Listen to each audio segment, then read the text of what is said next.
Thank you, Spirit. And your brother. They all were trying to stop this divine union from coming together. Your soulmate is here, baby. Pick that up. They were trying to stop this union from coming together. No, it's coming together in this lifetime.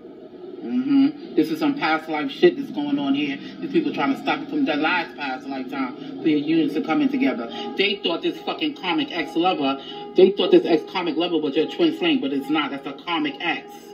Okay? They were trying to, they sending this blow bitch, your uncle father sending his own daughter to fucking sleep with this motherfucking karmic ex-lover that's trying to separate y'all two, which was good because this is not your fucking soulmate.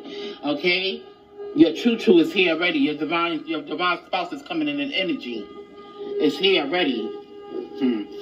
Confirmation. These people doing noise campaigning. Yeah. Confirmation here.